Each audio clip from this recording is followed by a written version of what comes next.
is the new radio.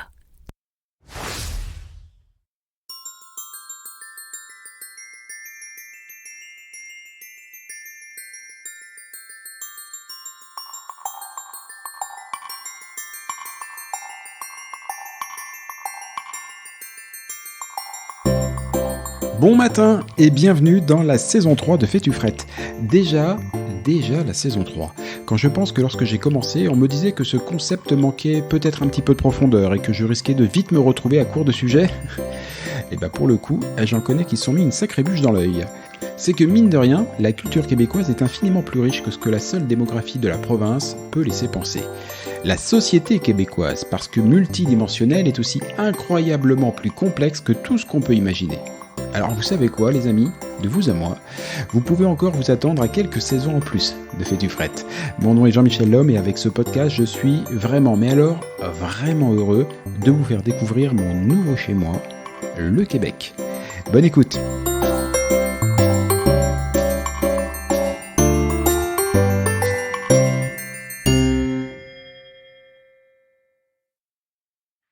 Pas de chicane dans la cabane, cela pourrait être la devise du Québec, tant ce pays est en recherche permanente de consensus, quitte à éluder les sujets ou à repousser au calendrier grec la moindre décision qui pourrait fâcher. Et je vous assure que pour un Français, dont la tendance naturelle est de vouloir lancer une révolution à chaque repas de famille, le détachement, disons-le comme ça, le détachement québécois est quelque peu surprenant. Mais pourtant, ici, il y a bien un sujet qui est susceptible de transformer le poulet du dimanche en zone de guerre intrafamiliale, c'est celui de la langue. Dès qu'on parle du français, de sa dynamique, de son niveau, de la place de l'anglais au Québec, cela monte tout de suite dans les tours. On en arriverait presque à s'envoyer des grandes baffes à coups de poisson plus ou moins frais, comme dans Astérix, dites donc.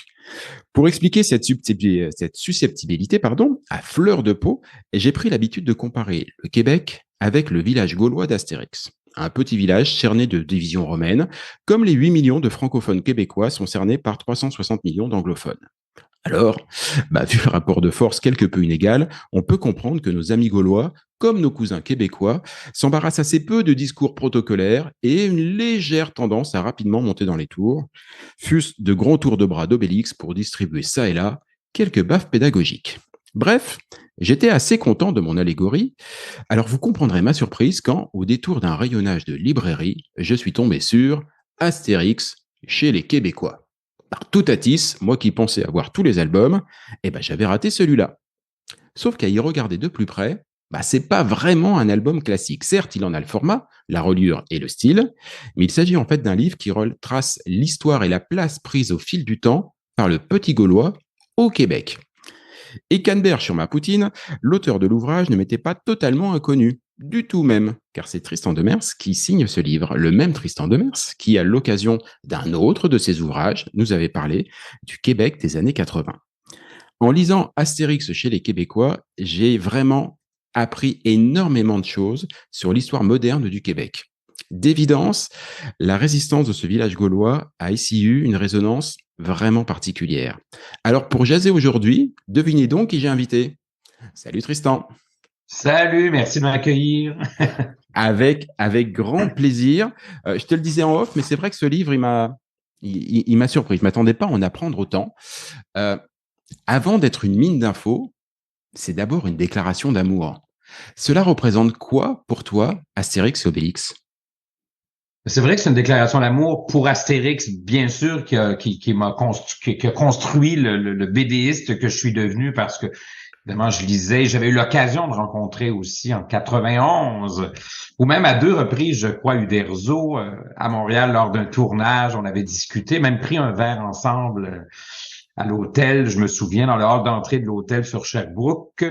Donc oui, il y a ça. C'est aussi une déclaration d'amour pour mon Québec qui, même avec ses défauts et ses ambiguïtés, ses contradictions, fait partie de... oui, parce que je suis d'abord québécois, francophone, et puis c'est vrai qu'on se compare souvent, on le dit, je le dis dans le livre aussi, à quel point on se définit comme étant ce village gaulois d'Amérique qui est dans le combat de résistance culturelle et politique. Alors, comme j'aime l'histoire, avec un grand H, mais aussi l'histoire culturelle et la culture populaire des dernières décennies. J'avais envie de mixer tout ça, mon amour pour la BD, pour Astérix. Et puis bon. En fait, c'est parce que ça fait longtemps qu'on entend dire ça. Ah, on est des Gaulois d'Amérique au Mm. Québec.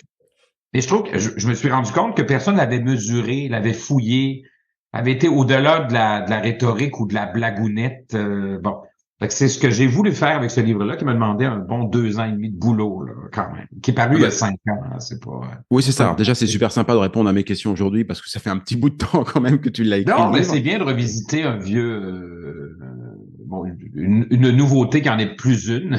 Mais Mais c'est la preuve, si tu me dis que tu es tombé dessus par hasard et que tu aimais ça, c'est la preuve que le livre traverse le temps un peu et que c'est pas l'effet d'un 6 mois de promo, là, tu vois. oui, puis en plus, ben, il est très surprenant pour moi qui suis français. Évidemment, Mhm. j'adore Astérix et Obélix, j'ai tous les albums et j'ai été bercé avec ça. Mais pour moi, Astérix et Obélix, c'est de la culture populaire française, c'est de la blagounette évidemment. Mais toi, dans Astérix et Obélix, euh, j'étais habitué à retrouver Guy Lux, les animateurs télé. Enfin voilà, il y avait plein de petites références très Mhm. culturelles françaises. Je me disais, pour moi, c'est très franco-français, quoi. Ouais, ouais, ouais. Et c'est léger.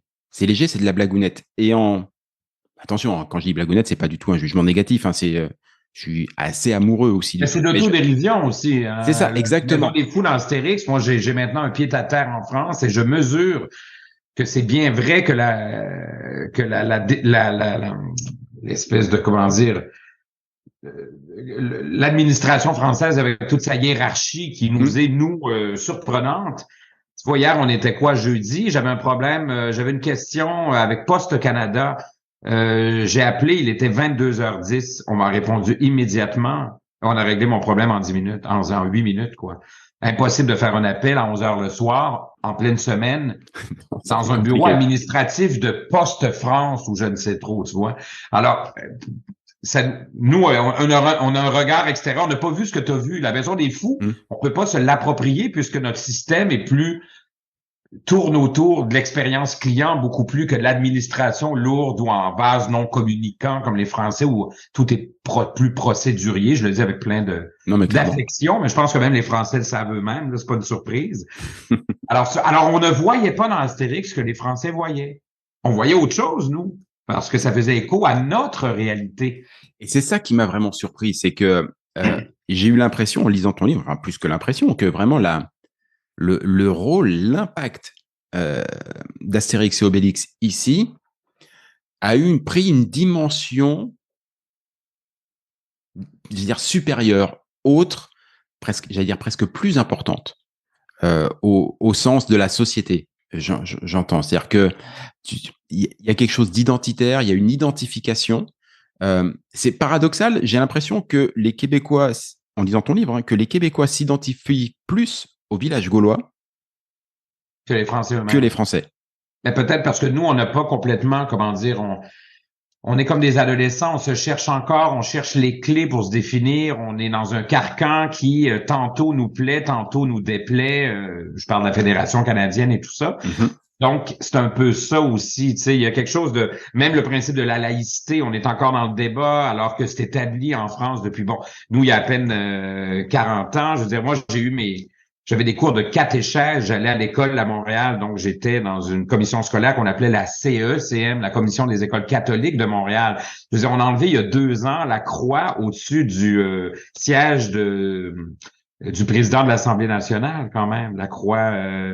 On avait Jésus au-dessus de nos Oh, projets de loi punaise. il y a à peine 24 mois ou 48 mois, je ne sais trop, mais alors, on est encore en espèce de Mhm. d'auto-définition sociale.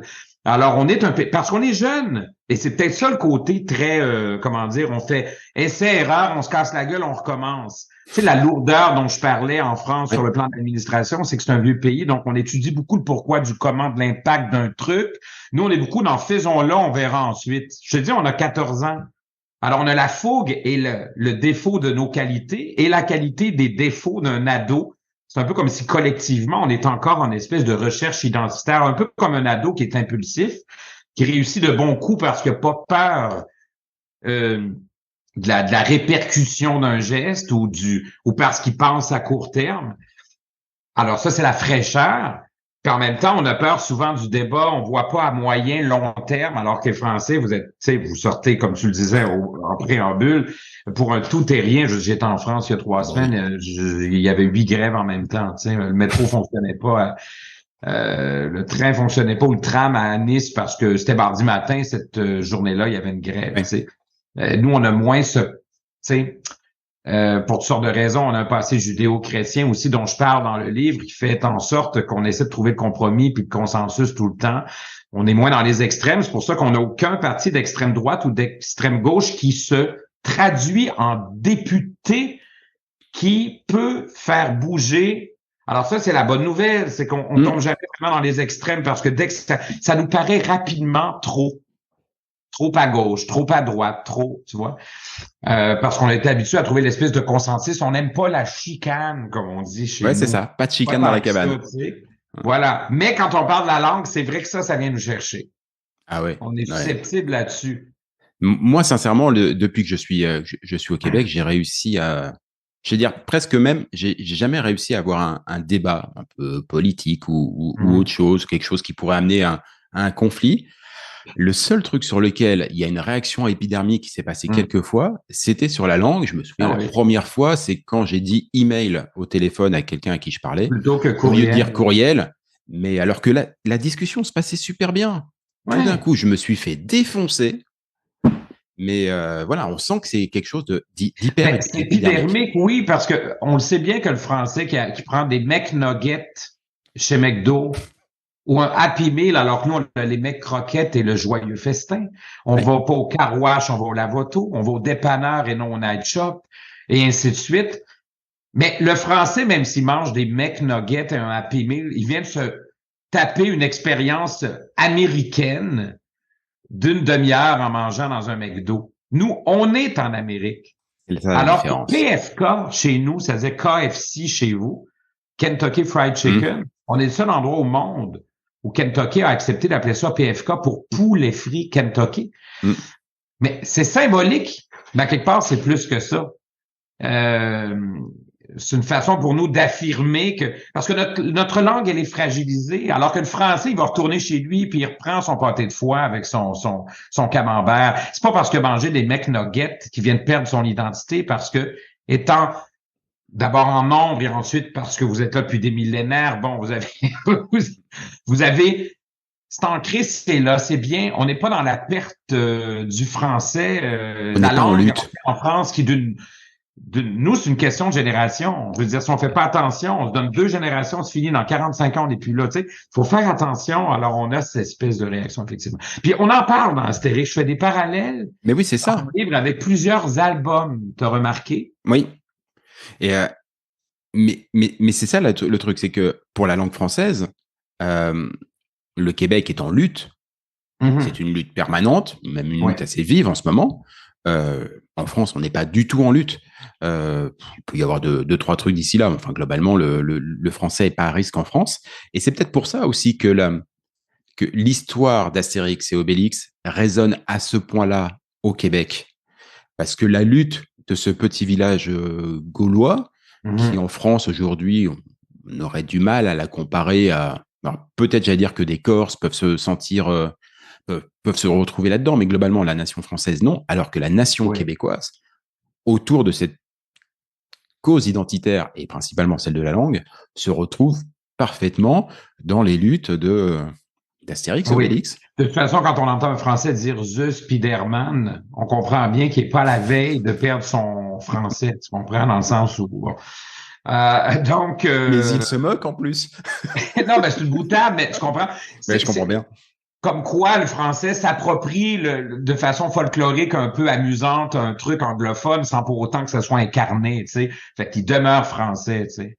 Nous, on est toujours dans cette espèce de dualité ou de difficulté à, tu sais, le moindre mouvement d'un côté ou de l'autre, et puis on a toujours à composer avec le fédéral. Le fédéral étant, ou les anglophones étant, c'est romain en quelque Mmh. sorte. Puis je le dis sans aucun, moi je suis pro-Québec, pro-français, mais je suis pas contre l'anglais ni anti-canadien, tu vois. Toute la notion du multiculturalisme aussi, qui est très canadien. Nous, on est plus dans l'inter-ethnique ou l'inter-multiculturel, c'est-à-dire pour préserver pour assurer la pérennité de notre langue, on souhaite que les immigrants, par exemple, fassent partie de la grande famille et collectivement puissent participer à la continuité de la francisation, alors que au Canada anglais, où ils ont la même langue que les Américains, que les États-Uniens, j'aime bien le préciser, parce que les Américains ont l'impression aux États-Unis, ils ont l'impression de s'approprier l'ensemble de Tout l'Amérique, à ça fait. m'énerve un peu, mais Comme, bon.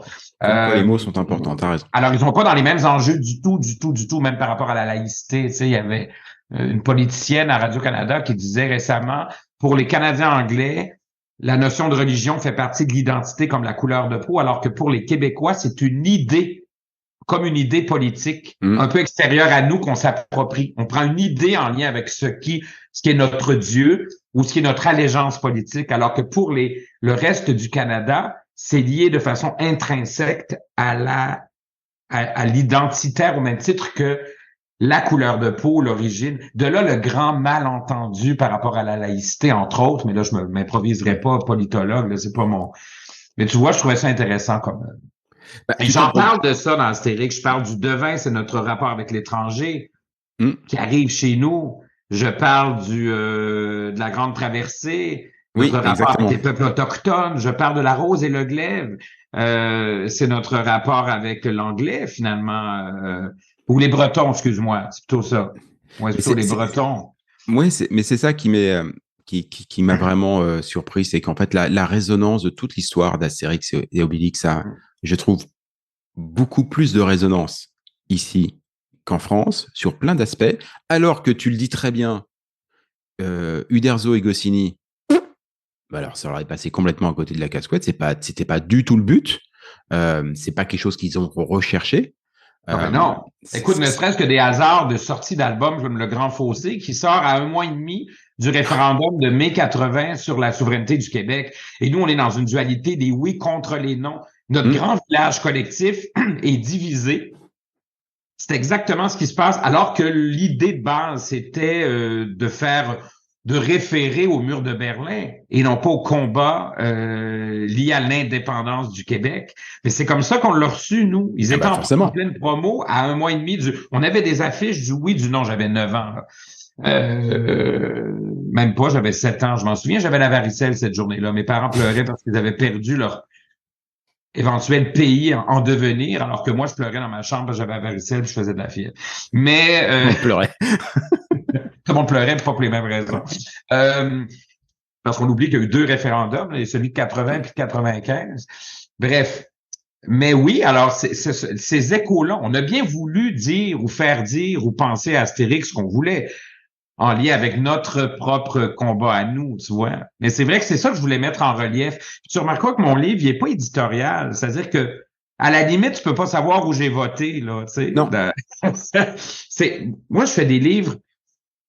J'ai pas la prétention d'être un historien ni un archiviste, mais je crois travailler avec une rigueur journalistique qui me permet de corroborer chacune d'ailleurs, à chaque fois que le livre sort, les vrais spécialistes en lien avec les sociologues et tout ne m'obstinent jamais sur ni les dates, ni les faits, justement parce que je fais mes devoirs, je fais mon travail. Puis, ce que j'aime, c'est de raconter notre Québec par une autre lunette, qui est dans ce cas-ci celle de la BD. J'avais fait mon livre sur Tintin. J'en ai fait un sur les 50 ans du parc d'attractions La Ronde à Montréal, qui est arrivé avec l'Expo en 67. Ça peut paraître banal, mais c'est notre rapport avec la fête, avec le forain. On est dans le ludique, on n'est pas dans la BD, mais on est quand même dans le parc d'attractions. Je prépare un projet sur Disney pour l'an prochain, qui est dans le même esprit que celui d'Astérix. Les gens vont tomber sur le dos pour ne pas dire autre chose parce que j'ai découvert plein de choses. Mais quel plaisir c'est que de fouiller pendant des heures dans des archives, j'adore ça. Oui, puis c'est vraiment une manière tu dis, effectivement, t'es pas historien, mais c'est une manière d'apprendre, j'allais dire de revisiter, pour moi, de comprendre, d'apporter une autre lecture à une histoire très contemporaine. Et d'ailleurs, je me demandais, tu le disais à l'instant, la fin du XXe siècle au Québec a été marquée en 80 et en 95 par les référendums sur l'indépendance du Québec. Mhm. À ton avis, parce que tu montres bien la montée en puissance qu'il y a à partir de 68 sur Astérix qui arrive au Québec et qui petit à petit s'implante s'implante et s'impose, alors pas forcément de lui-même, mais parce qu'il est repris un peu à droite à gauche, Oui. En même ça temps que s'impose dans le l'essor, discours le mouvement politique. nationaliste, tout ça. D'ailleurs, je fais une Exactement. parenthèse pour nos amis français qui nous écoutent parce que chez nous, le nationalisme était porté par un parti de gauche. C'est parce que souvent, on parle de nationalisme. Moi, je suis un nationaliste. Notre premier ministre l'est aussi, le parti au pouvoir au Québec. Mais on n'est pas du tout dans le nationalisme tel qu'on l'entend en France. René Lévesque, et c'est un social-démocrate à l'époque encore plus à gauche que le PQ aujourd'hui. Mais c'est fou quand même, parce que chez nous, c'était de se détacher de l'Empire britannique tel qu'il est, plus à droite que nous, pour se donner les outils nécessaires culturellement pour assurer notre pérennité. Ça n'a rien à voir avec le...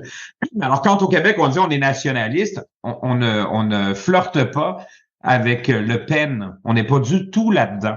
Effectivement. Je me suis Effectivement. bien rendu compte que la résonance n'était pas la même. Le terme nationalisme n'est pas du tout reçu de la même façon en France ou au Québec. Alors, je le précise parce que c'est pas clair des fois quand Ah, mais t'as raison, on parce parle de... qu'effectivement, ça fait partie de ces notions qui sont très différentes ici de Ouais. ce qu'elles sont en France.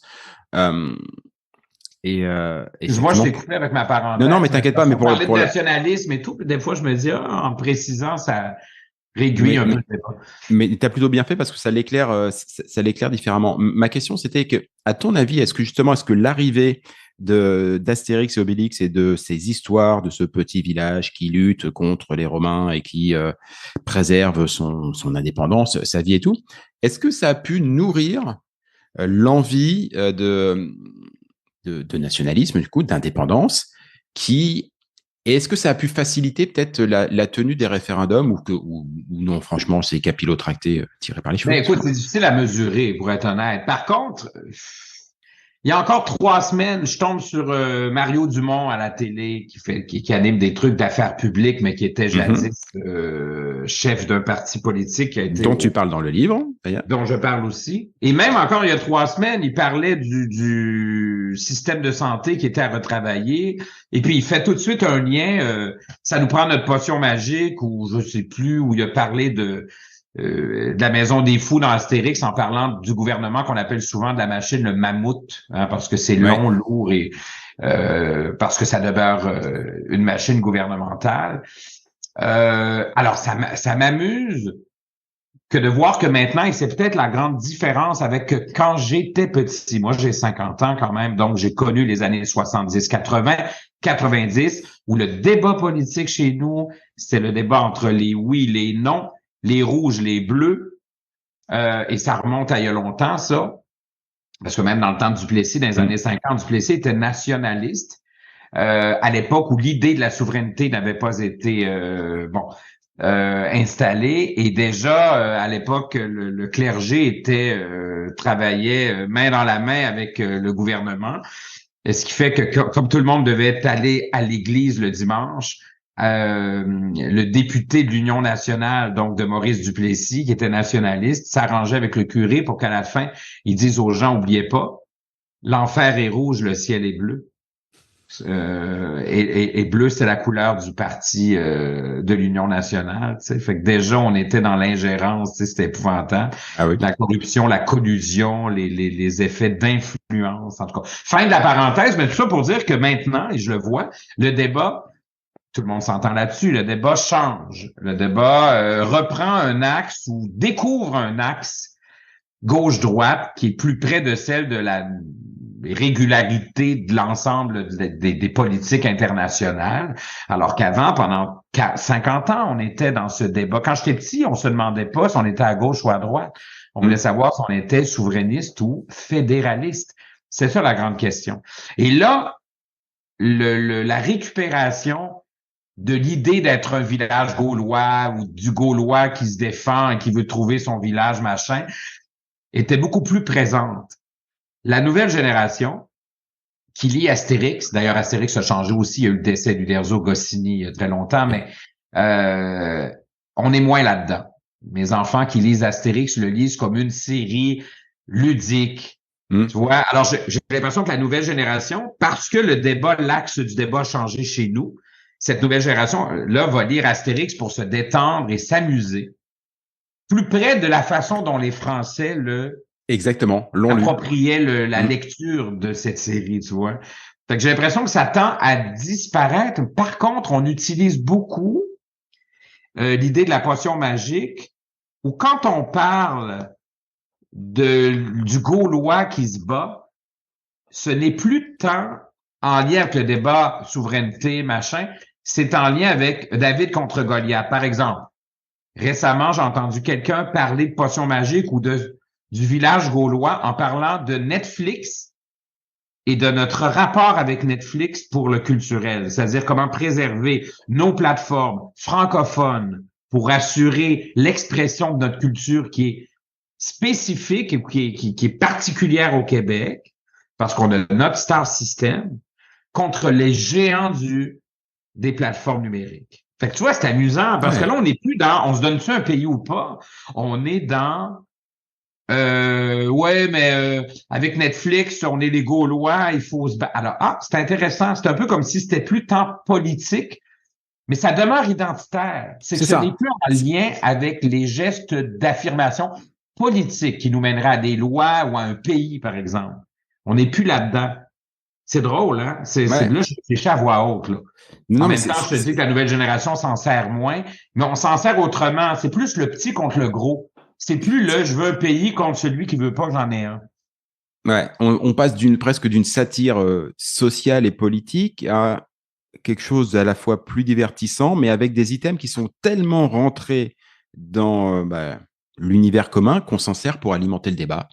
La potion magique, Panoramix, même les personnages, on va retrouver ici. Voilà. Tu sais, quand on dit il est tombé dedans quand il était petit, ça, j'imagine que c'est en France aussi, remarque, parce que on se rapproche de la récupération des symboles d'Astérix. On se rapproche de ce que les Français en font. Alors qu'avant, on était très distinct de par notre combat politique qui, écoute, en 95, le oui a failli passer à 30 000 voix. 30 000 voix. C'est rien. Tu vois, c'est rien. C'est 0,6% exactement. Alors, moi, j'étais de ceux qui ont voté oui, comme beaucoup, comme la moitié des Québécois, ou comme presque 60% des francophones, ou 50 quelques, je sais plus, je sais pas, je retourne dans mes statistiques, mais quand même, tu vois. Fait que, c'est ça qui est fou. Alors, c'est encore là, mais ça a plus la même résonance. Tu sais, dans les années 70, on lisait beaucoup Astérix dans les cégeps, les universités, les mouvements plus à gauche, souvent souverainistes, brandissaient Astérix pour s'en inspirer. Dans mon livre, j'ai même retrouvé des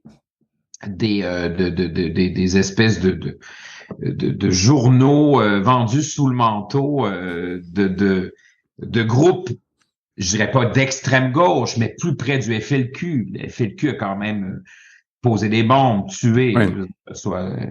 Arrêtons en tout cas, ça c'est un autre débat, là, mais je trouve que souvent on est nostalgique, les yeux pleins d'eau pour le FLQ. Pourtant, j'étais indépendantiste et puis même René Lévesque était complètement... Non, mais des fois, ils font des espèces de documentaires sur le FLQ, le bon vieux temps où on revendiquait à temps. Ils posaient des bombes dans les boîtes aux lettres puis ils tuaient des ministres. Là. Fait que calmons-nous. Mais... fin de mon éditorial. Mais bref, fait que tu vois, mais c'est drôle, tu sais. Il y a quelques instants, tu nous parlais du cégep, de l'université dans laquelle les étudiants lisaient Astérix et Obélix. Mais parmi les choses assez cocasses qui, moi, m'ont vraiment surpris, toi, ça va peut-être te sembler très naturel, mais qui m'ont vraiment surpris dans le bouquin, j'ai appris que les films d'Astérix et Obélix, enfin les films tout court d'ailleurs, pas que ceux-là, mais étaient diffusés dans des paroisses.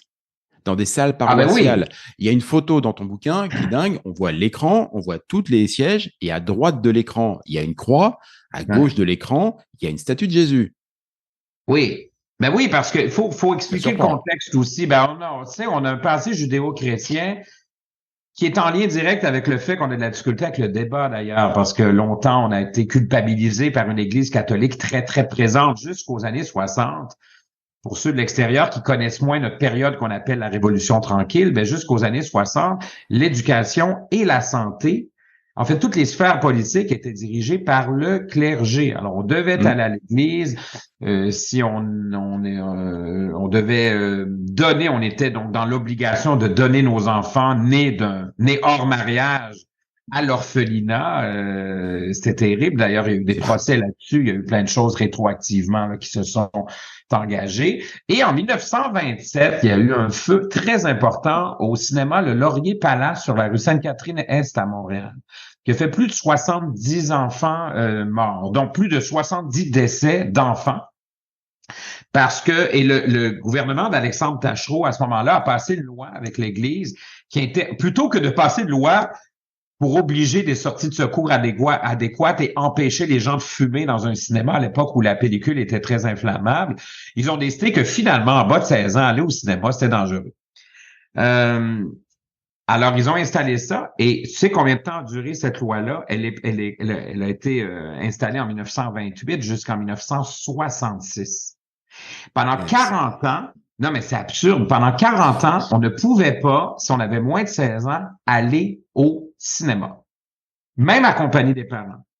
D'ailleurs, il y a eu des moyens de pression en 1938 de la part des parents qui ont manifesté devant le Parlement à Québec pour obliger le gouvernement à ce moment-ci c'était Duplessis d'alléger la loi parce qu'on ne pouvait pas aller voir Blanche-Neige. On était le seul endroit en Occident où un enfant ne pouvait pas aller voir Blanche-Neige au cinéma. Ça permettait quoi? D'avoir un contrôle sur ce que l'enfant voyait.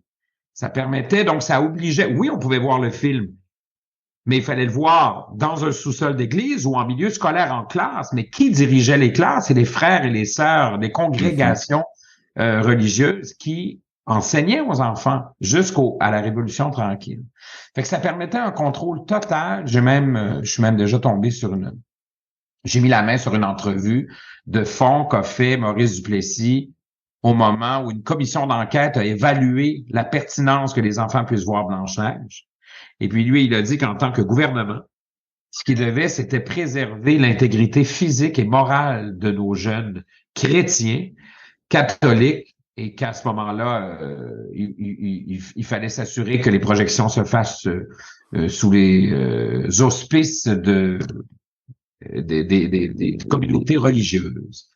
Alors, tout ça pour dire que le premier Astérix arrive au moment où la loi vient d'être débarrée, là, parce que c'est en 66, puis Astérix chez les Gaulois. Astérix le Gaulois, le premier dessin animé, c'est en quoi? 65, 60? Je crois que dans le bouquin, tu me parles de 68. Le 68, c'est pas plutôt Astérix et Cléopâtre? C'est toi l'expert. Je vais pas trop prendre au mot, mais j'avais ça en tête. Attends, je vais aller voir pour le fun. Film, tout en jasant. Astérix, le Gaulois, vive Internet. C'est assez pratique, cette petite chose, quand même. Oui, c'est aussi machiavélique par moment, mais... pratique, mais machiavélique, ça, on est bien d'accord. Oui, voilà. Alors, c'est 900, tu as raison, 67, c'est 67. 68, c'est l'autre. OK. C'est Cléopâtre. Bon, tu vois, Astérix sort chez nous, là.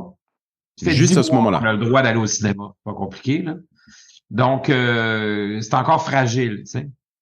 Et puis là, arrivent tous ces films un peu de fesses québécois coquins, très mauvais. Oui, mais bon. Parce que nous, on interdisait, là, les films avec Catherine Deneuve, là, c'était... Puis Brigitte Bardot, là, c'était interdit chez nous. Oui, par l'Église. Ben, Brigitte Bardot et Dieu créa la femme, c'était en 60, c'était avant la fin de l'embargo, là, chez nous. Fait que c'était coupé par comprends-tu? Ah oui, je comprends bien. Dans nos versions, là, Brigitte Bardot avait quasiment un col roulé. Tu sais. Mais c'est pour ça que notre rapport avec la religion, pourquoi on sacre chez nous? Pourquoi on jure avec des mots d'église? Mais quand on comprend notre histoire, c'était une bouffée d'air frais que d'être capable de nommer un mot d'église, parce que l'église était tellement... Mais ça n'a pas de sens d'avoir été quand tu y penses, là, c'était interdit par la loi d'aller voir Tintin des Oranges Bleues en salle. Tu sais, quand tu y penses, ça n'a pas de sens. C'est Ça n'a pas de sens. ridicule. C'est exactement ça. Ça n'a aucun sens. Mais c'était pas tant qu'il y avait, parce qu'il y avait vraiment, mais vraiment rien de coquin dans un Tintin. Mais c'était pour s'assurer que ça soit le clergé qui décide de ce qu'on voit. C'est vraiment ça. C'est une question de pouvoir. Donc, ça a moins touché Astérix parce qu'Astérix arrivait dans les années 60 et surtout 70 où on se libérait. Mais Tintin, par contre, c'était autre chose. Écoute, Tintin, c'était approuvé par le clergé parce qu'il n'y a rien qui dépassait là-dedans. Puis il a d'ailleurs failli se faire un film. Hein. La suite de Tintin et les Oranges Bleues devait s'appeler Tintin et la passerelle du cosmos. Ça devait être tourné à Montréal en 66. Ah oui, Un beau comédien dont le tiers de la distribution était québécoise. Finalement, Hergé a proposé un scénario coécrit avec Greg, qui a été refusé par l'ONF, qui cofinançait avec France Film le film, parce que voulait absolument qu'on célèbre la Fédération canadienne là-dedans. Et comme on était dans un débat identitaire, on était à 10 mois du Vive le Québec libre aussi de Gaulle. De Gaulle. La chicane a pogné, puis finalement, le film s'est jamais fait, tu sais.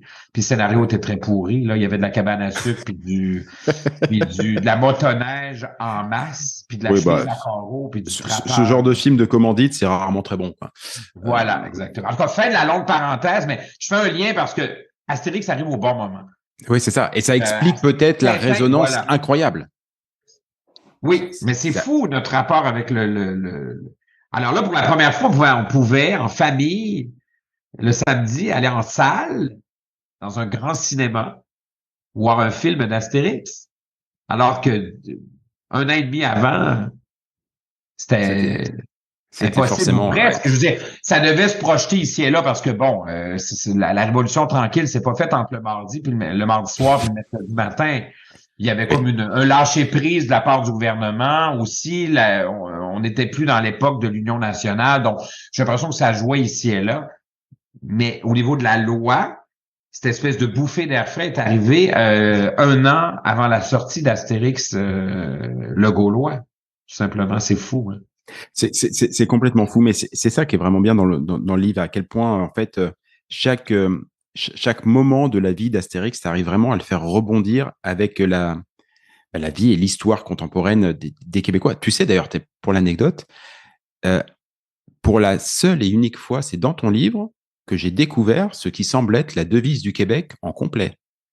Pour moi, la devise du Québec, depuis que je suis ici, c'est « Je me souviens ». C'est écrit sur toutes les plaques d'immatriculation et ça s'arrête là. Ouais. Et dans ton livre, tu me cites la devise en anglais. Plus, mais la rose sous le... Je me souviens que né sous le lys, je crois sous la rose. Ouais, la rose. Je me souviens que né sous la royauté française, je crois sous la royauté anglaise. Tu sais que je l'ai retrouvé. Je l'avais cherché, mais j'ai trouvé nulle part. Et c'est dans ton livre pour alimenter cette histoire d'Astérix et ce rapport avec les Anglais, avec les Français, avec la recherche identitaire, ce moment de la Révolution tranquille. Notre rapport avec l'argent aussi, notre rapport avec le mérite. Notre rapport avec le mérite puis l'argent est complètement différent, justement parce qu'on vient de cette époque judéo-chrétienne. La nouvelle génération se décomplexe par rapport à ça. Mais tu vois, dans Obélix et compagnie, ou dans Astérix et le chaudron, ça nous ramène à notre rapport avec l'argent, puis au mérite d'en gagner, notre rapport, justement parce que c'était l'avarice, c'était un des 7 péchés capitaux. Tu sais, d'ailleurs, c'est drôle, je fais une parenthèse mais amusante. L'Oréal, les produits de maquillage L'Oréal avait compris ça dans les années 80. Ils s'adressaient aux Françaises en disant dans leur pub « parce que je le vaux bien ». Alors qu'au Québec, la pub, c'était « parce que je le mérite bien ». Parce que pour s'acheter du maquillage, il faut que la femme ait l'impression de le mériter ici. On est encore dans cette espèce de culpabilité alors que la Française sait qu'elle le vaut. Elle vaut bien être jolie. Nous, il faut qu'on le mérite à quelque part. Parce qu'on a travaillé fort, tu comprends?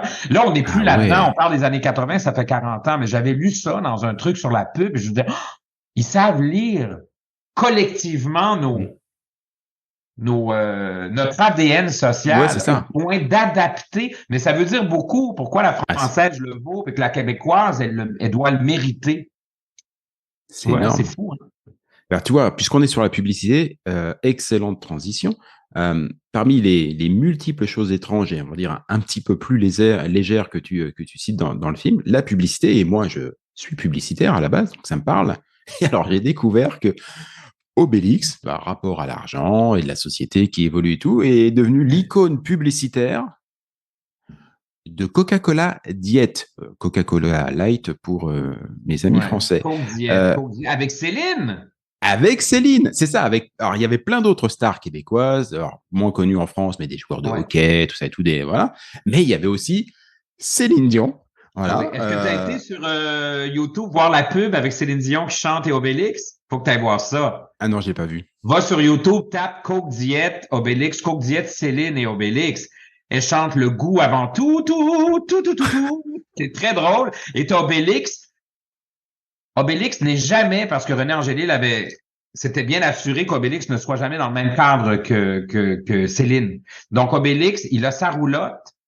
Céline boit du coke, fait son spectacle. Et Obélix, c'est l'éclairagiste, c'est le technicien du show de Céline, mais ils ne sont jamais ensemble dans l'écran parce qu'il voulait préserver Céline de pouvoir, de façon à ce qu'elle puisse avoir d'autres contrats de porte-parole. En fait, elle est le porte-parole de Coke. Il y avait une stratégie là-dedans pour qu'elle puisse aussi vendre des voitures de marque Chrysler à l'époque, marque américaine. Bref, mais c'est très drôle. Il y a plein de pubs avec Obélix puis Céline. Mais tu vois, c'est Obélix pour Coca-Cola Diet. Alors déjà, excuse-moi, mais l'association entre les deux, pour le publicitaire que je suis, n'est pas d'une limpidité totale. Ouais. Mais ça montre... c'est un gag, c'est-à-dire que c'est tellement grossier qu'on comprend que c'est parce qu'il dit toujours qu'il est pas gros. Je sais pas, ils ont dû faire un lien. Exactement. Mais je trouve que ça en dit long quand même sur la société québécoise de l'époque, son rapport et de l'importance qu'avait pris Astérix et Obélix à ce moment-là. À la même époque, le concurrent Pepsi aux États-Unis et partout dans le monde fait ses pubs avec Michael Jackson. Exactement. Et au final, il perdra d'ailleurs ses cheveux. Oui. Ici, c'est Obélix. On prend deux icônes. On prend une icône française, une icône québécoise liée à un produit américain. Une icône québécoise qui, à ce moment-là, au début des années 90, sort son premier album en anglais. Alors, nous, on a la fierté de voir la fille de Charlemagne qu'on a vue avec les dents croches signer des autographes dans des centres commerciaux. Moi, je me souviens de Céline Dion qui venait signer au centre d'achat près de chez nous avec 23 personnes en ligne. Et puis, tu comprends, parce qu'elle avait 12 ans, elle vient avec un jumpsuit beige à froufrou. Je veux dire, on est complètement ailleurs. Qui aurait misé sur cette fille au mono sourcil? C'était pas gagné d'avance. À la voix d'or, bien sûr. Mais c'est drôle parce qu'il y a la fierté de voir une fille de chez nous qui part de rien, qui va conquérir les États-Unis. On la mixe avec un personnage français qui représente le combat de résistance culturelle. Il y a quelques, bon, là, je fais un peu de masturbation intellectuelle, là, mais non, mais ça dit quelque chose. Mais ça dit quelque chose. Tu sais, c'est un peu fort en café que de faire un amalgame puis de résumer ça en une phrase, mais dans l'espèce d'inconscience, c'est intéressant. On est fiers de Céline. On veut être combatif culturellement, donc notre symbole, c'est le village d'Astérix. En même temps, on s'associe à une marque américaine parce que on veut. En fait, dans toute notre histoire moderne, les Québécois ont voulu être reconnus par le regard des autres. C'est vraiment ce qui... Et maintenant, plus on prend confiance en nous, plus le Québec Inc. s'affirme, plus on sait qu'on a de la... Et peut-être qu'au lieu de le mériter, on le vaut un peu. Tu vois, quand René Lévesque avait dit « On est peut-être quelque chose comme un grand peuple », mais dans cette phrase-là, il y avait « On est peut-être », il y avait peut-être, il y avait quelque chose comme un grand... C'était déjà un pas, mais c'était pas complètement affirmé. René Lévesque n'a pas dit... Et on était collectivement pas prêt à entendre « On est un grand peuple ». On était peut-être quelque chose comme un grand peuple. Tu sais, on est dans, vois-tu, c'est intéressant de décortiquer. Maintenant, on est capable d'affirmer notre affaire, tu sais. Puis dans le temps, on était gêné de le dire parce qu'encore là, c'est pas très judéo-chrétien que de se vanter. C'est sûr. Et plus ça va, moins on trouve que les Français se vantent parce qu'on est capable de savoir la valeur qu'on a. dans notre regard avec les Français, qu'on trouve souvent, que moi j'aime d'amour, mais qu'on trouve souvent un peu pédant, un peu affirmatif, il y a de la jalousie là-dedans. Parce qu'on a longtemps rêvé d'être capable d'affirmer, comme les Français. À la limite, à tort par moment, c'est pas grave, ça vous permet de faire des pas, de combattre, d'être là, de dire, nous, on vaut ça, on est ça. Moi, je trouve ça cool. Et là, tranquillement, mon fils et les autres générations se décomplexent un peu là, par rapport à ça. Et si on était gêné de se dire qu'on allait peut-être quelque chose comme un grand peuple, il y a 50 ans, c'est qu'on n'en était pas encore au point où on était capable de l'affirmer, de crier et de dire, ben c'est ça, prenez-nous comme ça, on est ça. T'sais? Fait que c'est intéressant. Fait que plus on prend de l'affirmation, plus le village gaulois doit toujours évidemment résister, ne serait-ce que démographiquement. On se doit d'assurer notre pérennité en étant plus combatif que jamais, d'autant plus que l'idée de la souveraineté, elle est plus loin qu'avant, ou plus... on a failli toucher, mais on l'a pas eu. Mais là, il faut que le combat se déplace. Moi, je trouve qu'on s'est pas donné de grand projet de société de remplacement. On n'a pas substitué l'échec référentaire par un autre grand projet collectif. Bon, il faut qu'on le trouve. Ouais, pour l'instant, là, pour le coup, on s'éloigne un peu d'Astérix, mais je vais donner un peu d'avis personnel. Moi, effectivement, français qui regarde la société québécoise tous les jours et tout ça et tout, je trouve que la société se cherche. Vraiment, oui. Tu disais tout à l'heure qu'il commence à y avoir une affirmation d'un pôle gauche et d'un pôle droite sur l'échiquier politique. Évidemment, pour avoir été bercé à la politique française, je trouve qu'on en est encore très très loin. Globalement, tout le monde est au centre. De ça, il y a tout à coup, oui, voilà, on a c'est ça. que... Il y a un début de quelque chose, il y a la recherche d'un projet, et d'ailleurs on le voit. Il y a un axe qui n'existait pas, mais il est très. Mais en même temps, on est une société de consensus. Fait qu'on n'est pas demain matin qu'on aura des vrais débats à la extrême droite et extrême gauche comme on le voit en France. Tu sais, ce qu'on considère comme très à gauche, c'est Gabriel Nadeau-Dubois, puis très à droite, c'est Éric Duhem. C'est Éric Duhem. Éric Duhem, c'est une droite économique, un peu sociale, mais pas du tout. Je veux dire, quand le chef du parti, supposément d'extrême droite, est gay, affirmé, puis que ça dérange personne, je suis pas sûr que ça arriverait ailleurs dans d'autres. Tu comprends? Mais tant mieux. Ça veut dire qu'on a cette ouverture aussi où on se fout un peu de la vie privée de tous et chacun, puis que le débat se concentre sur la politique et les enjeux moins liés à l'orientation ou à l'origine ethnique. T'sais. En tout cas, ça, c'est la bonne nouvelle.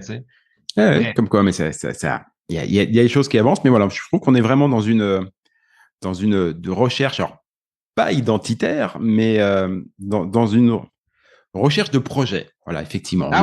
Le projet, le projet indépendantiste a nourri pendant très longtemps. Il reste quand même encore. On pouvait être pour ou contre, mais on avait. Je veux dire, maintenant, on s'obstine pour savoir si on va faire une rail de tramway. Tu sais, je trouve ça pathétique. Moi, j'ai grandi avec des intellectuels au pouvoir qui se débattaient sur la pertinence d'avoir un pays ou de faire partie d'une fédération. C'était quand même plus grandiose que de faire des référendums, des micro-référendums, à savoir si à Québec, par exemple, on va avoir un tramway sur 6 rues. Tu sais, je veux dire... Ça, pour le coup, c'est pas que québécois. Je crois que c'est une tournure un petit peu mondiale. Oui, bon, ça me rassure. Dans une période. Oui. Je suis pas sûr que ce soit très rassurant, mais c'est comme ça. Bon, parmi les autres choses qui m'ont vraiment étonné, et tu parlais tout à l'heure de cette volonté d'affirmer, de récupérer des symboles français et tout. Le parc Astérix, qu'on connaît bien, nous, qui est à proximité de Paris, le parc Astérix a d'abord failli naître au Québec, à Granby. Oui, à Granby, là où il y a le zoo qui fait rouler la ville depuis plus de 50 ans, je crois. Alors, c'est amusant parce que même non seulement les pourparlers étaient engagés, mais les plans avaient été faits. Je place d'ailleurs un plan là, dans le livre que j'ai retrouvé aux archives de la ville. Et puis, c'est formidable de voir que à 2 reprises, on a failli avoir un parc Astérix parce que lorsqu'ils ont vendu la Ronde, qui est le grand parc d'attractions qui a été conçu à l'époque de l'Expo 67, il était 2 ou 3e dans c'est finalement Six Flags qui est un une entreprise américaine du Texas qui a racheté. C'était presque une vente de feu, c'est un peu triste. Ils ont offert à peu près le même montant que le parc Astérix, mais en donnant sur le coup, en faisant moins d'investissement à long terme, puis en donnant sur le coup Et plus de cash.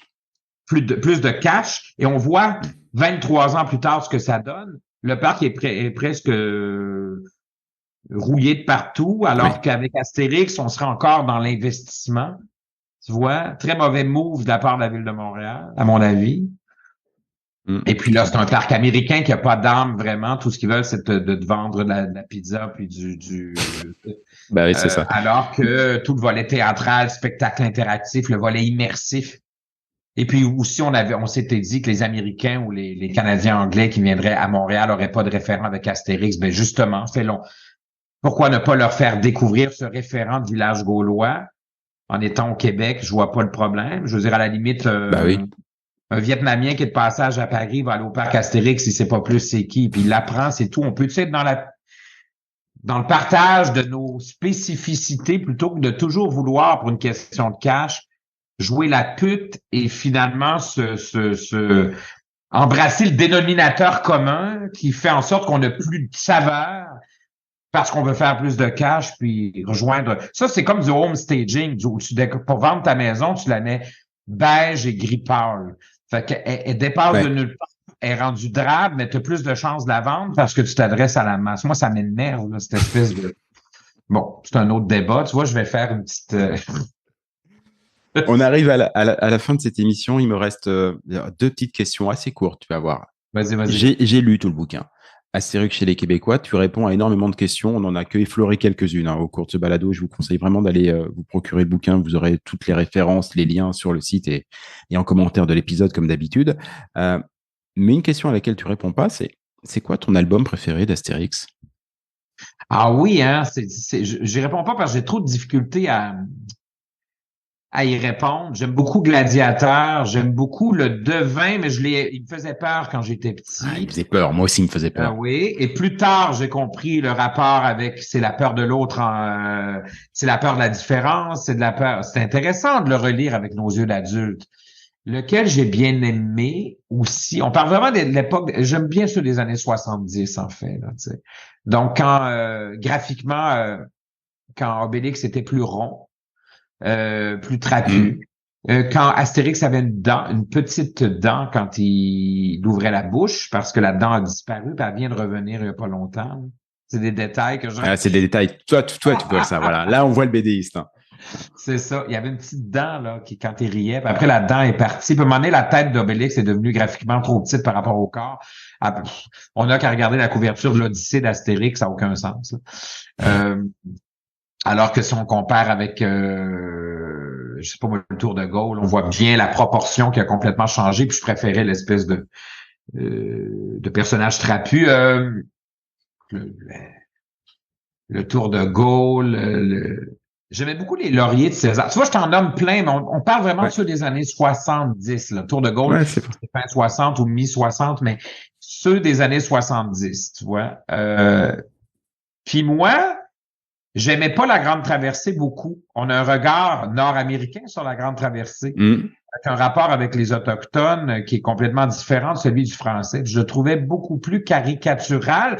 D'ailleurs, il y a même une erreur soulignée dans mon livre, c'est que le totem qu'on... n'est pas bon.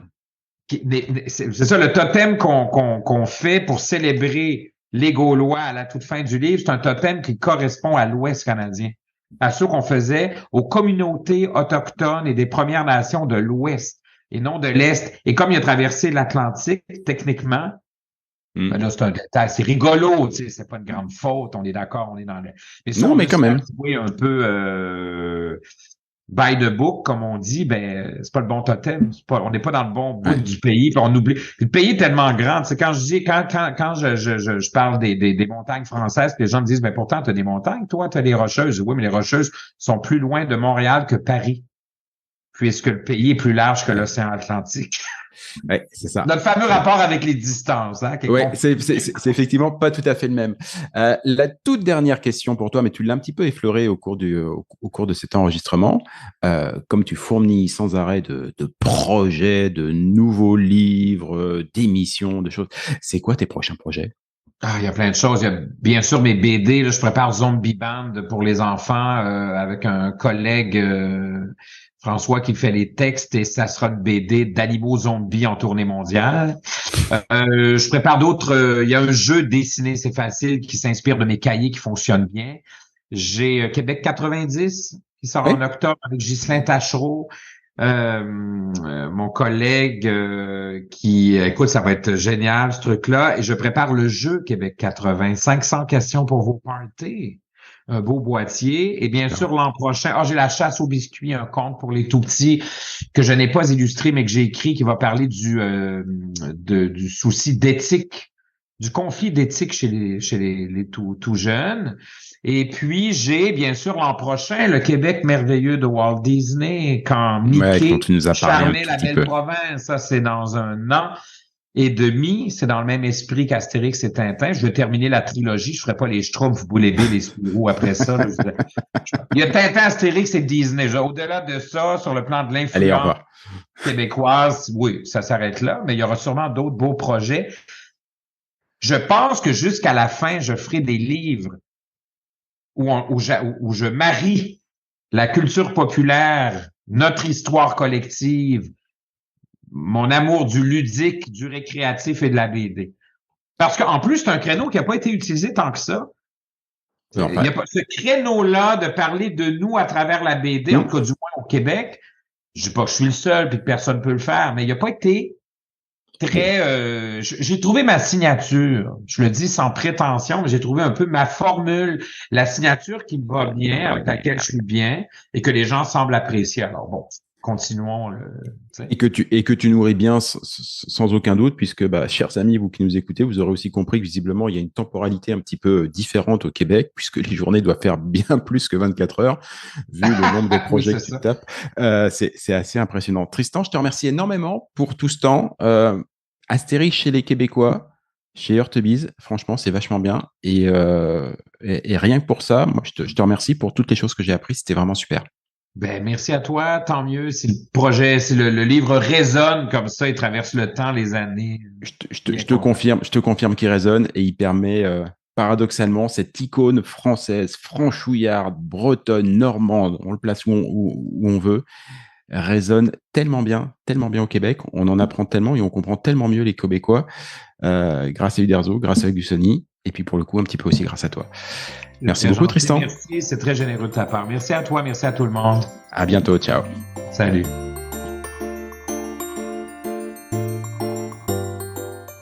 Et voilà, Fais-tu frette, c'est fini pour aujourd'hui. Si vous êtes arrivé jusque-là, bravo, vous avez vraiment toute mon admiration. Mais bon, c'est probablement parce que cela vous a plu au moins un petit peu. Ou que vous êtes alors complètement maso. Par défaut, j'opte quand même pour la première hypothèse. On va dire que c'est mon côté optimiste. Alors s'il vous plaît, rendez-moi service. Partagez ce podcast, parlez-en à vos amis, abonnez-vous et surtout, donnez-lui une note. Alors juste pour info, même si ce programme reste évidemment très perfectible, inutile de mettre un 3 ou un 4 sur 5. Au royaume d'Apple et consorts, il n'y a que le 5 sur 5 qui compte. Eh oui, c'est le jeu ma pauvre Lucette. Alors je compte sur vous. Pour le reste, vous trouverez tous les liens, les références vers les livres, les spectacles, les programmes et que sais-je dont on a pu parler au cours de cette émission et même ceux dont on n'a pas parlé mais qui me semblent intéressants. Tout ça, vous le trouverez dans le descriptif, dans les commentaires de ce podcast ou bien alors sur notre site internet faitufrette.com. Sur ce même site, vous avez d'ores et déjà la possibilité de vous inscrire à l'indispensable newsletter hebdomadaire que nous vous préparons et qui sera lancé très prochainement. Et j'y annoncerai les prochaines émissions et partagerai avec vous des articles, des infos, des bons plans qui pourraient bien nourrir votre curiosité à propos du Québec. Enfin justement, puisque vous êtes curieux, je suis sûr que vous avez des questions, des suggestions, que vous aimeriez qu'on traite tel ou tel sujet. Eh ben, je ne demande qu'à vous lire. Envoyez-moi un courriel. Oui, j'ai bien dit courriel. Envoyez-moi un courriel à l'adresse suivante. Fais-tu frette, en un seul mot, tout attaché, sans espace, sans tiret ou quoi que ce soit. Donc, Fais-tu frette à commercial. Ah oui, j'ai oublié aussi. Ici, on ne dit pas @ ou arrobase, on dit à commercial. Gmail.com. Bah, j'avoue que c'était pas très clair tout ça. On récapépète depuis le début, vous allez voir, c'est très simple. Fais-tu frette, FAISTUFRE2TE, à commercial, gmail.com. Pas compliqué. Vous vous souvenez qu'au tout début de cette émission, je vous ai dit qu'au Québec, on ne disait pas bonjour, mais bon matin. Et pour cause, car ici, pour se dire au revoir, on se souhaite de passer un bon jour. Alors bonjour à tous et à tantôt.